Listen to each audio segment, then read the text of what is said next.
Willa of the Wood, Chapter 5. Willa knew that the darkness of the forest would hinder the man and his dog for a few minutes, but not for long. The human would come trudging through the forest, lighting the way with his box of captured flame and carrying his killing metal, as all-day folk did.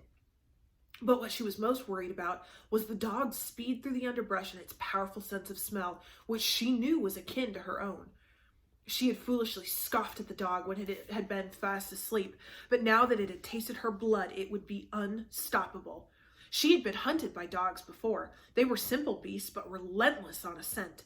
She picked up a handful of dirt, raised it to her mouth, and filled it with her breath. Then she cast it wide behind her, dispersing the scent of the direction she'd taken. She stumbled deeper into the forest, pushing through the spasm of pain from the lead shot that had struck the back of her shoulder and arm. She crunched leaves and broke small sticks beneath her treading feet, making noise that she wouldn't normally make. But she had to move fast, and she had to escape. Finally, she came to the reflecting pool at the rocky edge of the river. She didn't have the strength to climb up the cradling arms of the trees and cross over the top as she had before, but she was far too weak to wade through the rapids. But she had to cross the water somehow to throw the dog off her trail. The dirt she'd cast behind her would confuse it for a little while, but when the dog came to the river, it would run up and down the shoreline with its blind, sniffing persistence until it found her scent again. In the far distance behind her, she could hear the sound of the man's tromping feet coming in her direction. She spotted the faint line of a deer trail that ran through the bank of the river. She knew that deer never crossed or even waded into fast-moving water, so she followed the trail, hoping it would take her to what she needed. When she reached a shallow riffle running over the small rounded stones of the riverbed, she knew it was her only chance. She immediately started to cross, but even here the river dragged at her angrily, the white water bunching up like mountains around her feet, pulling at her, trying to drag her in.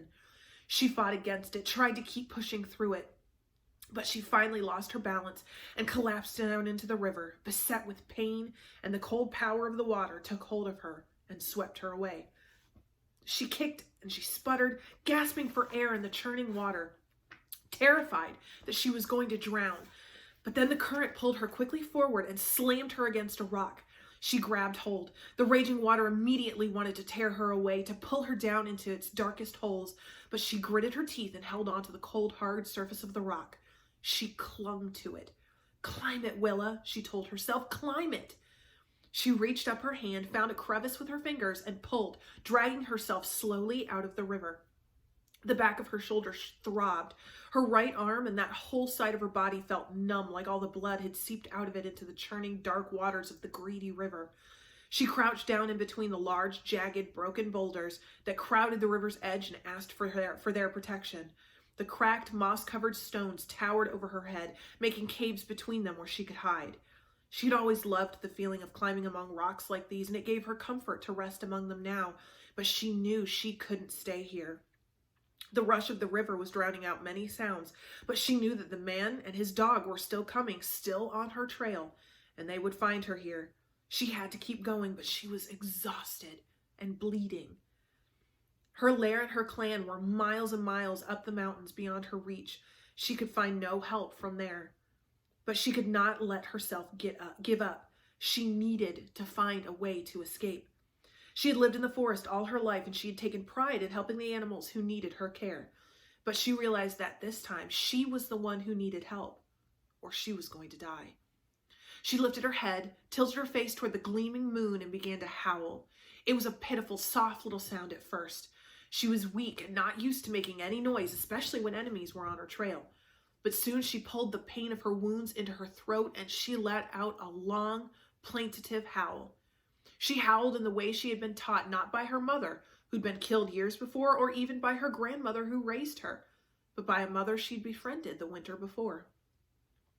As the sound of her howl went out into the night air, she could imagine it drawing in predators from miles around, sharp-clawed creatures ready to prey on the weak and wounded things she had become. And she could imagine the tracking dog and killing man raising their heads toward the sound and knowing they were getting close. At first, all she could hear was the relentless rushing voice of the river, but then she heard a faint sound in the distance. She stepped out from among the rocks toward the forest, cupped her hands behind her ears, and listened again. There, she thought, very far away, It was another howl. She howled again. The returning howl sounded much closer now. Whatever it was moving fast, coming at a run. Her heart began to thump in her chest. Even though she was the one who had started the howl, she couldn't keep her legs from shaking. There was part of her that was telling her that she had made a mistake, that she should run now, scurry quickly away, or duck back down into the rocks and hide. She heard the beast pushing toward her through the undergrowth of the forest. She knew what she had done was dangerous, that it might get her killed. Very close now, a pair of silvery, moonlit eyes peered at her from the darkness of the forest. She took a long, deep breath, used her powers to consciously slow down her heart, and tried to stay calm. You can't back out now, she told herself. You must finish what you started. But then 30 more pairs of eyes appeared in the forest, all gazing at her. Not just one had come, but many. She looked toward the closest pair of eyes, gazing at her from the darkness. Undan natra dunan far, she whispered in the old Faran language. I need your help, my friend. But at that moment, the light of the man's flame came flickering through the trees.